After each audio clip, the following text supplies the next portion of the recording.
అందరూ ఒక్కసారి గట్టిగా ముక్త కంఠంతో ఒకే ధ్వనితో మనం చేస్తున్న పోరాటం శత్రువుకి దడ పుట్టించేటట్టుగా గట్టిగా చెప్పాలి. భారత్ మాతా కీ, భారత్ మాతా కీ, భారత్ మాతా కీ, వందే వందే వందే. ఇంకొకసారి నేను రోహింగ్యా భగావ్ అంటాను, మీరు దేశ్ కో బచావనండి. రోహింగ్యా భగావ్, రోహింగ్యా భగావ్, రోహింగ్యా భగావ్. ఈ సమస్య భాగ్యనగరంలో ఒకటే లేదు, భారతదేశం అంతా ఉన్నది. భాగ్యనగరం ఈ సమస్య కాదు, భారతదేశం అందరిది. అదేవిధంగా రోహింగ్యాలు అనేవాళ్ళు ఇప్పుడు వచ్చి లేరు, 1200 సంవత్సరాల నుంచి భారతదేశంలో చొరబడుతున్నారు. వచ్చిన షాజహాన్ ఎవడు, వాడు ఒక రోహింగ్యానే. వచ్చినటువంటి అక్బర్ ఎవరు, వాడు ఒక రోహింగ్యానే. వీళ్ళంతా ఎవరు, మన మేనపెద్దమ్మ చుట్టాలా, మన మామూళ్ళ అల్లుండ్లా.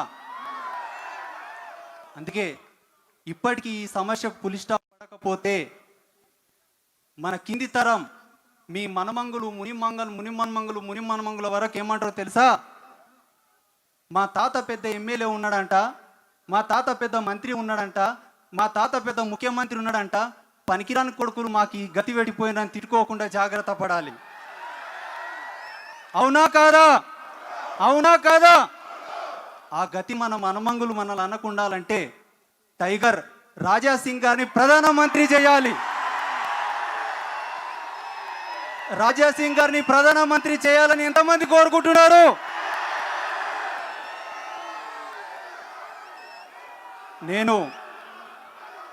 నేను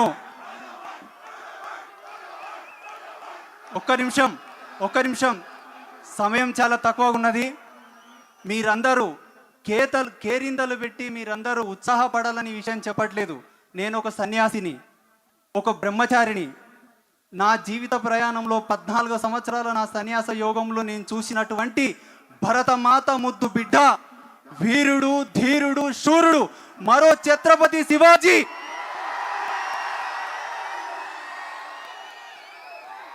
గౌరవ రాజాభాయి లోపల అన్ని కళలు ఉన్నాయి.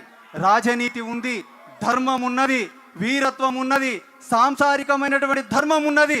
భారతదేశంలో పుట్టినటువంటి ప్రతి నాయకుడు, భరతమాత బిడ్డ అయినటువంటి ప్రతి నాయకుడు, నష్టన బొట్టు పెట్టినటువంటి ప్రతి నాయకుడు ఉండదలిస్తే రాజా సింగ్లా ఉండాలని చెప్తూ మరొకసారి ఈ సభా వేదికగా మీకు అందరికి ఒక గౌరవప్రదమైనటువంటి ఆశీర్వాదం ఏమిటంటే, సనాతన ధర్మం ఎప్పటికీ ఉంటుంది. పంచభూతాలు ఉన్నంత వరకు, సూర్య చంద్ర నక్షత్ర గ్రహరాశి మండలం ఉన్నంత వరకు సనాతన ధర్మం ఉంటుంది. సనాతన ధర్మాన్ని ఎవడన్నా తీసివేయాలని చూస్తే మొట్టమొదటి ఈ ప్రకృతి లేని నాడు సనాతనుడు అనేవాడు ఉండడు. అందుకే నీ తాత ముత్తాతల కానుంటి ఈ ధర్మాన్ని చెరిచివేయాలి, తీసివేయాలని చూశాడు. ఎవడు కూడా ఏం చేయలేకపోయాడు. అందుకే ప్రతి ఒక్కరు ఒక విషయాన్ని బాగా గుర్తుపెట్టుకోవాలి.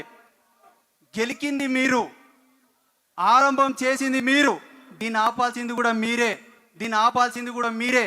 మహాభారతంలో పాండవులు యుద్ధం వద్దని చెప్పారు, కౌరవులు యుద్ధం కోరారు, వారే పతనమైపోయారు.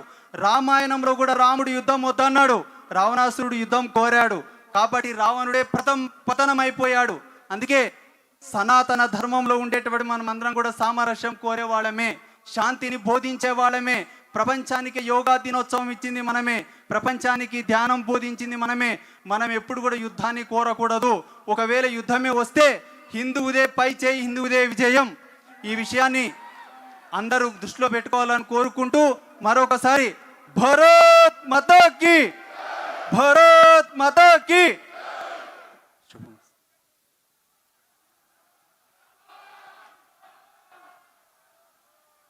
మనకు కోటి